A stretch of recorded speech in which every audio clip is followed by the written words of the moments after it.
اعوذ باللہ من الشیطان الرجیم بسم اللہ الرحمن الرحیم الصلاۃ والسلام علیکہ یا رسول اللہ صلی اللہ علیہ وآلہ وسلم۔ السلام علیکم ورحمۃ اللہ وبرکاتہ۔ پچھلی ویڈیو میں آپ کو بتایا تھا کہ حضور پاک صلی اللہ علیہ وسلم مال غنیمت کو تقسیم کر رہے تھے، اور حضور پاک صلی اللہ علیہ وسلم مکہ کے جو نئے مسلمان تھے ان کو آپ صلی اللہ علیہ وسلم نے بہت زیادہ مال غنیمت عطا کیا۔ یہ بات دیکھ کر انصار کے کچھ نوجوان لوگ یہ کہتے ہیں کہ حضور پاک صلی اللہ علیہ وسلم قریش کو اس قدر زیادہ عطا فرما رہے ہیں کہ ہمارا کچھ بھی خیال نہیں آ رہا، حالانکہ ہماری تلواروں سے خون ٹپک رہا ہے۔ اس بات پر انہوں نے اپنی دل شکنی کا اظہار بھی کیا کہ جب شدید جنگ کا موقع ہوتا ہے تو ہم انصاریوں کو پکارا جاتا ہے، جبکہ غنیمت دینے کی باری جب آتی ہے تو دوسرے لوگوں کو دی جاتی ہے۔ آپ صلی اللہ علیہ وسلم نے جب یہ بات سنی تو تمام انصاریوں کو ایک خیمے میں جمع فرمایا اور ان سے ارشاد فرمایا کہ اے انصار، کیا تم لوگوں نے ایسا کہا ہے؟ لوگوں نے عرض کیا کہ یا رسول اللہ صلی اللہ علیہ وسلم، ہمارے سرداروں میں سے کسی نے کچھ بھی ایسا نہیں کہا، ہاں چند نوجوان لڑکوں نے ضرور اس طرح کی بات کی ہے۔ آپ صلی اللہ علیہ وسلم نے انصار کو مخاطب فرما کر ارشاد فرمایا کہ کیا یہ سچ نہیں ہے کہ تم پہلے گمراہ تھے، پھر میرے ذریعے سے اللہ تعالیٰ نے تم کو ہدایت دی؟ تم لوگ متفرق تھے، اللہ تعالیٰ نے میرے ذریعے سے تم میں اتفاق اور اتحاد پیدا فرمایا۔ تم مفلس تھے تو خدا نے میرے ذریعے سے تم کو غنی بنا دیا۔ حضور پاک صلی اللہ علیہ وسلم یہ فرماتے جاتے تھے اور انصار آپ صلی اللہ علیہ وسلم کے ہر جملے کو سن کر یہ کہتے جاتے تھے کہ اللہ اور رسول صلی اللہ علیہ وسلم کا ہم پر بہت بڑا احسان ہے۔ آپ صلی اللہ علیہ وسلم نے ارشاد فرمایا کہ اے انصار، تم لوگ یوں مت کہو، بلکہ مجھ کو یہ جواب دو کہ یا رسول اللہ صلی اللہ علیہ وسلم، جب لوگوں نے آپ صلی اللہ علیہ وسلم کو جھٹلایا تو ہم لوگوں نے آپ صلی اللہ علیہ وسلم کی تصدیق کی، جب لوگوں نے آپ صلی اللہ علیہ وسلم کو چھوڑ دیا تو ہم لوگوں نے آپ صلی اللہ علیہ وسلم کو ٹھکانہ دیا، جب آپ صلی اللہ علیہ وسلم بے سر و سامانی کی حالت میں آئے تو ہم نے ہر طرح سے آپ صلی اللہ علیہ وسلم کی خدمت کی۔ لیکن اے انصاریوں، میں تم سے ایک سوال کرتا ہوں، مجھے اس سوال کا جواب دو۔ سوال یہ ہے کہ کیا تم لوگوں کو یہ پسند نہیں کہ سب لوگ یہاں سے مال اور دولت لے کر اپنے گھر جائیں اور تم لوگ اللہ کے نبی صلی اللہ علیہ وسلم کو لے کر اپنے گھر جاؤ؟ خدا کی قسم، تم لوگ جس چیز کو لے کر اپنے گھر جاؤ گے وہ اس مال و دولت سے بہت بڑھ کر ہے جس کو وہ لوگ اپنے گھر لے کے جائیں گے۔ یہ سن کر انصار بے اختیار چیخ پڑے کہ یا رسول اللہ صلی اللہ علیہ وسلم، ہم اس پر راضی ہیں، ہم کو صرف اللہ کا رسول صلی اللہ علیہ وسلم چاہیے۔ اور اکثر انصار کا تو یہ حال ہو گیا کہ روتے روتے بے قرار ہو گئے، آنسوؤں سے ان کی داڑیاں تر ہو گئیں۔ پھر آپ صلی اللہ علیہ وسلم نے انصار کو سمجھایا کہ مکہ کے لوگ بالکل نئے مسلمان ہوئے ہیں، میں نے ان لوگوں کو جو کچھ دیا ہے ان کے دل میں اسلام کی محبت پیدا کرنے کی غرض سے دیا ہے۔ پھر ارشاد فرمایا کہ اگر ہجرت نہ ہوتی تو میں انصار میں سے ہوتا، اور اگر تمام لوگ کسی وادی اور گھاٹی میں چلیں اور انصار کسی دوسری وادی اور گھاٹی میں چلیں تو میں انصار کی وادی اور گھاٹی میں چلوں گا۔ سبحان اللہ، حضور پاک ان کی محبت دیکھیے کس قدر زیادہ تھی انصار کے ساتھ۔ جب آپ صلی اللہ علیہ وسلم مال غنیمت کی تقسیم سے فارغ ہو چکے تو قبیلہ بنی سعد کے رئیس ظہیر ابو سرد چند لوگوں کے ساتھ حضور پاک کی بارگاہ میں حاضر ہوئے۔ قبیلہ بنی سعد وہی قبیلہ ہے کہ جہاں سے حضور پاک صلی اللہ علیہ وسلم کی رضائی والدہ حضرت حلیمہ سعدیہ رضی اللہ عنہا کا تعلق تھا۔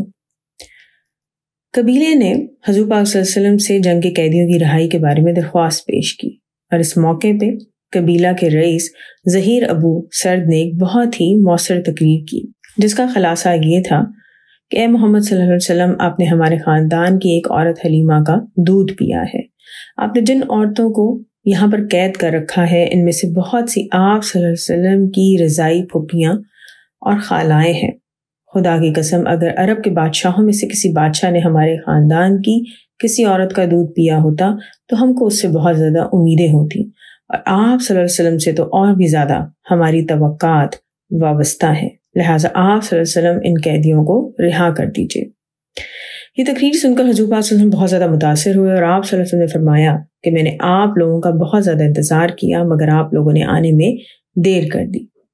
بہرحال میرے خاندان والوں کے حصے میں جس قدر لونڈی اور غلام آئے ہیں میں نے ان سب کو آزاد کر دیا ہے۔ اب باقی غلام کی رہائی کی ترکیب یہ ہے کہ نماز کے وقت جب سب لوگ جمع ہوں گے تو آپ لوگ اپنی درخواست سب کے سامنے پیش کر دینا۔ پھر جب ظہر کے وقت سب لوگ جمع ہوئے تو اس قبیلے نے اپنی درخواست سب نمازیوں کے سامنے پیش کی، اور حضور پاک صلی اللہ علیہ وسلم نے نمازیوں کے سامنے یہ ارشاد فرمایا کہ مجھ کو صرف اپنے خاندان والوں پر اختیار ہے، لیکن میں تمام مسلمانوں سے سفارش کرتا ہوں کہ اس قبیلے کے تمام قیدیوں کو رہا کر دے۔ یہ سن کر تمام انصار اور مہاجرین اور دوسرے تمام مجاہدین نے بھی یہی عرض کیا کہ یا رسول اللہ صلی اللہ علیہ وسلم، ہم لوگ بھی ان غلاموں کو آزاد کرتے ہیں جس طرح آپ صلی اللہ علیہ وسلم نے ان لوگوں کو آزاد کیا۔ اس طرح جنگ کے 6000 قیدی رہا ہوئے۔ بخاری شریف کی روایت ہے کہ حضور پاک صلی اللہ علیہ وسلم نے 10 دنوں تک حوازن کے وفد کا انتظار کیا۔ جب وہ لوگ نہ آئے تو آپ صلی اللہ علیہ وسلم نے مال غنیمت اور قیدیوں کو مجاہدین کے درمیان تقسیم کر دیا۔ اس کے بعد جب حوازن کا وفد آیا تو انہوں نے اسلام لانے کا اعلان کیا اور یہ درخواست پیش کی کہ ہمارے مال اور قیدیوں کو واپس کر دیا جائے۔ تو حضور پاک صلی اللہ علیہ وسلم نے فرمایا کہ مجھے سچی بات ہی پسند ہے، لہٰذا سن لو کہ مال اور قیدی دونوں کو تو میں واپس نہیں کر سکتا، ہاں ان دونوں میں سے تم کو ایک اختیار ہے، یا مال لے لو یا قیدی۔ یہ سن کر وفد نے قیدیوں کو واپس لینا منظور کیا۔ اس کے بعد آپ صلی اللہ علیہ وسلم نے فوج کے سامنے ایک خطبہ پڑھا، اللہ تعالیٰ کی حمد و ثنا بیان کی اور پھر ارشاد فرمایا کہ اے مسلمانوں، یہ تمہارے بھائی تائب ہو کر آئے ہیں،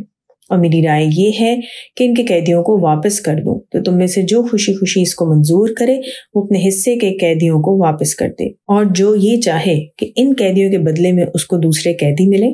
تو میں یہ وعدہ کرتا ہوں کہ اللہ کی طرف سے سب سے پہلے جو مال غنیمت عطا کیا جائے گا اس میں سے تم لوگوں کو پہلے حصہ دیا جائے گا۔ یہ سن کر ساری فوج نے کہہ دیا کہ یا رسول اللہ صلی اللہ علیہ وسلم، ہم سب نے خوشی خوشی سب قیدیوں کو واپس کرنے کا فیصلہ کر دیا ہے۔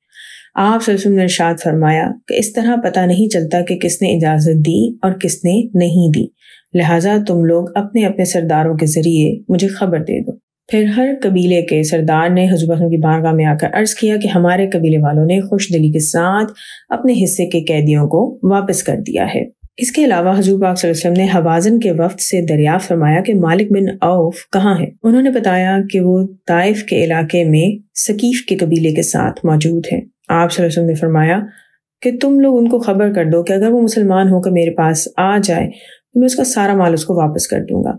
اس کے علاوہ اس کو 100 اونٹ اور بھی دوں گا۔ مالک بن عوف کو جب یہ خبر ملی تو حضور پاک صلی اللہ علیہ وسلم کی خدمت میں مسلمان ہو کر حاضر ہو گئے، اور حضور پاک صلی اللہ علیہ وسلم نے ان کا تمام مال ان کے سپرد کر دیا اور وعدے کے مطابق 100 اونٹ بھی عنایت کیے۔ آپ صلی اللہ علیہ وسلم کے اس اخلاق سے متاثر ہو کر مالک بن عوف نے آپ صلی اللہ علیہ وسلم کی تعریف میں ایک قصیدہ پڑھا، جس کا مطلب یہ تھا، تمام انسانوں میں حضور پاک صلی اللہ علیہ وسلم کا مثل نہ میں نے دیکھا نہ سنا، جو سب سے زیادہ وعدے کو پورا کرنے والے اور سب سے زیادہ مال کثیر عطا فرمانے والے ہیں، اور تم جب چاہو ان سے آئندہ کی خبریں پوچھ لو، وہ تم کو بتا دیں گے۔ روایت ہے کہ قصیدے کے یہ اشعار سن کر حضور پاک صلی اللہ علیہ وسلم ان سے خوش ہوئے، ان کو دعا دی اور انعام کے طور پر ایک حلہ بھی عنایت فرمایا۔ انشاءاللہ باقی نیکسٹ ویڈیو میں۔ الصلاۃ والسلام علیکم یا رسول اللہ صلی اللہ علیہ وآلہ وسلم۔ السلام علیکم ورحمۃ اللہ وبرکاتہ۔